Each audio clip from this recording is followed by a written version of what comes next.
नमस्कार मंडळी. स्वामी ज्योतिषमध्ये मी सौ जयश्री रत्नदीप पत्रे स्वामी तुमचं मनपूर्वक स्वागत करते. तर मंडळी, आपण आजच्या व्हिडिओत या 3 दिशेला पाय करून चुकूनही झोपू नका.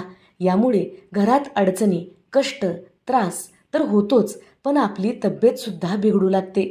कोणत्या दिशेला पाय करून झोपल्यामुळे घरात अडचणी येतात याविषयीची माहिती पाहूया. दिवसभर काम केल्यामुळे शरीराला विश्रांतीची आवश्यकता असते. पुरेशी झोप घेतली नाही तर आरोग्य बिघडू शकते. त्यामुळे निरोगी आरोग्यासाठी अन्नासोबतच शरीराला झोपसुद्धा आवश्यक असते. झोप आल्यानंतर अनेकदा आपण घरात कोणत्याही दिशेला पाय करून झोपतो. नॉर्मली हे अत्यंत चुकीचे आहे, पण त्याने दैनंदिन जीवनावर गंभीर परिणाम पडत असतो. झोपताना कोणत्या 3 दिशेला पाय करून झोपावे हा प्रश्न तुम्हाला पडलेला असेल. यामुळे तुम्हाला अनेक अडचणीला सामोरे जावे लागते. त्यामुळे चुकीच्या दिशेला पाय करून झोपल्यामुळे आरोग्यावर व जीवनावर त्याचे वाईट परिणाम दिसून येतात. त्यामुळे रात्रीच्या वेळी किंवा इतर कोणत्याही वेळी झोपताना कोणत्या दिशेला पाय करून झोपावे याबद्दल सविस्तर माहिती सांगणार आहे. वास्तुशास्त्रात दिशांना विशेष महत्त्व देण्यात आले आहे. वास्तुशास्त्रामध्ये घरातील वस्तू योग्य दिशेने ठेवल्यासोबतच खाण्याच्या आणि झोपण्याच्याही दिशेचे महत्त्व सांगण्यात आले आहेत. वास्तुशास्त्रानुसार जेव्हा एखादी व्यक्ती चुकीच्या दिशेला पाय करून झोपते तेव्हा त्यांच्या आयुष्यात अनेक समस्या येतात. आर्थिक चणचण आणि करिअरच्या क्षेत्रामध्ये अपयशसुद्धा पाहायला मिळते.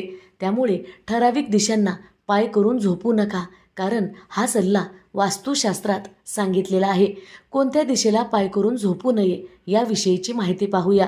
वास्तुशास्त्रानुसार दक्षिण दिशेला पाय ठेवून झोपणे टाळलं पाहिजे. ही यमाची दिशा मानली जाते. या दिशेला पाय करून झोपल्यामुळे मृत्यू, रोग, कष्ट, त्रास, अडचणी आणि दरिद्रतेला सामोरे जावे लागते. त्यामुळे या दिशेला पाय करून झोपणे अत्यंत अशुभ मानले जाते, म्हणून ही दिशा तुम्ही टाळली पाहिजे. दुसरी दिशा आहे सूर्याच्या ऊर्जेचा प्रभाव पूर्व दिशेला जास्त असतो. जर तुम्हाला तुमच्या जीवनात सूर्यदेवाचा आशीर्वाद हवा असेल तर या दिशेला पाय करून झोपणे अत्यंत चुकीचे आहे. तर या दिशेला पाय करून चुकूनही झोपू नका. पूर्वेला पाय आणि पश्चिमेला डोकं करून झोपल्यामुळे आपल्या जीवनात सकारात्मक ऊर्जेचा अभाव पाहायला मिळतो. कारण ऊर्जेचा स्रोत असणारा सूर्य भगवान याच दिशेला उगवतो. या दिशेचा स्वामी सूर्य भगवान आहे, म्हणून पूर्व दिशेला पाय करून चुकूनही झोपू नका.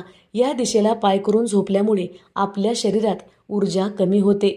त्याचबरोबर सूर्याकडे पाय केल्यामुळे तुमच्या जीवनात कोणतीही गोष्ट शुभ घडत नाही, म्हणून या दिशेला पाय करून चुकूनही झोपू नका. त्याचबरोबर जे लोक दक्षिण किंवा पूर्व दिशेला पाय करून झोपतात त्यांच्या आयुष्यात अनेक समस्या येतात. भयानक स्वप्ने, भीती, अपयश आणि निराशा यांना कधीही सोडत नाही. त्यामुळे दक्षिण आणि पूर्व दिशेला पाय करून चुकूनही झोपू नका.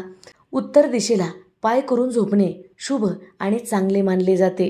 तर मंडळी, आग्नेय दिशेला पाय करून झोपणेसुद्धा चुकीचे मानले जाते. आग्नेय दिशेला पाय केल्यामुळे कोणतीही गोष्ट शुभ घडत नाही. आपल्या कामात अडथळे निर्माण होतात, म्हणून या दिशेला पाय करून चुकूनही झोपू नका. उत्तर दिशेला पाय करून झोपणे अत्यंत शुभ मानले जाते. उत्तर दिशेला पाय करून झोपल्याने सुख, समृद्धी, संपत्ती आणि दीर्घायुष्य प्राप्त होते. त्याचबरोबर पश्चिम दिशेला पाय व पूर्व दिशेला डोकं करून झोपल्यामुळे ज्ञान मिळते. पूर्व दिशा ही सकारात्मक ऊर्जेचा स्रोत असणाऱ्या सूर्य भगवानांची आहे. या दिशेला डोकं करून झोपल्यामुळे विद्यार्थ्यांना विद्या प्राप्त होते. विद्यार्थ्यांनी पूर्व दिशेला डोकं करून अवश्य झोपावे. यामुळे सकारात्मक ऊर्जेचा स्रोत असणारा सूर्य भगवान आपणास ऊर्जा, यश, मानसिक शांती आणि ज्ञान देतो. जर तुम्ही स्पर्धा परीक्षेची तयारी करत असाल किंवा तुम्ही विद्यार्थी आहात आणि तुमचे शिक्षण चालू आहे, तर तुम्ही पूर्व दिशेला डोकं करून झोपल्यामुळे तुम्हाला ज्ञान, यश आणि कीर्ती प्राप्त होते. पण वास्तुशास्त्रानुसार घरातील कर्ता पुरुष, जो कमावता पुरुष आहे किंवा कमावती स्त्री आहे, अशा लोकांनी या दिशेला म्हणजे पूर्व दिशेला डोकं करून चुकूनही झोपू नका. यामुळे घरात पैसा येत नाही, पैसा टिकत नाही आणि पैसा बरकतसुद्धा येत नाही.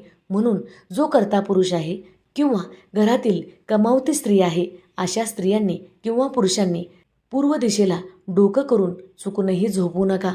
यामुळे तुमचा पैसा टिकणार नाही. जे लोक कमावत नाहीत त्यांनी पूर्व दिशेला डोकं करून झोपू शकतात. तर मंडळी, व्हिडिओ आवडलेला असेल तर नक्की लाईक करा, शेअर करा, सबस्क्राईब करा, बाजूच्या घंटीला ऑल करा. त्यामुळेच मी टाकलेले प्रत्येक व्हिडिओ तुम्हाला पाहता येतील. धन्यवाद. हर हर महादेव.